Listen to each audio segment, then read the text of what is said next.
প্রথম আলোর অডিও সংবাদে স্বাগত। আমি রোহান আদনান জানিয়ে দিচ্ছি দিনের প্রধান খবরগুলো।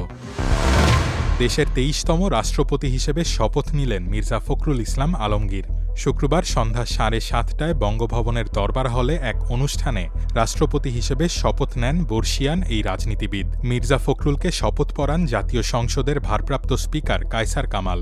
শপথ গ্রহণ অনুষ্ঠানে রাষ্ট্রপতির দায়িত্বে থাকা স্পিকার হাফিজ উদ্দিন আহমদ, প্রধানমন্ত্রী তারেক রহমান, সাবেক অন্তর্বর্তী সরকারের প্রধান উপদেষ্টা অধ্যাপক মোহাম্মদ ইউনুস, প্রধান বিচারপতি জুবায়ের রহমান চৌধুরী, বিরোধী দলীয় নেতা শফিকুর রহমান, মন্ত্রিসভার সদস্য, বিদেশি কূটনীতিক, সংসদ সদস্য এবং বেসামরিক ও সামরিক বাহিনীর ঊর্ধ্বতন কর্মকর্তা এবং বিভিন্ন দলের নেতারা উপস্থিত ছিলেন।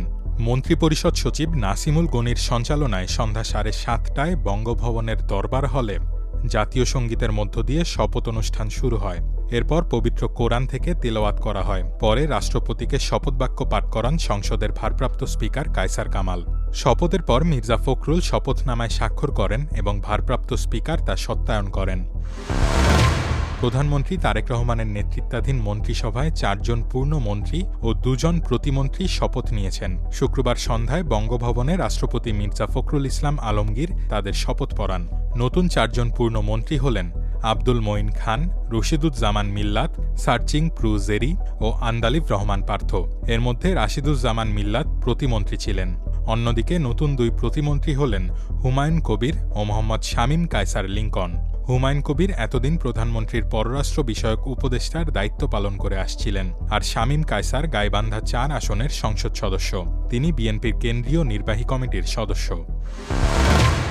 সরকারের ৩ সচিব পদে রদবদল করা হয়েছে।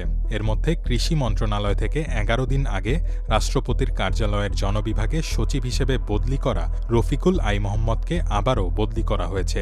চুক্তিভিত্তিতে নিয়োজিত এই কর্মকর্তাকে এখন পল্লী উন্নয়ন ও সমবায় বিভাগের সচিব পদে বদলি করা হয়েছে।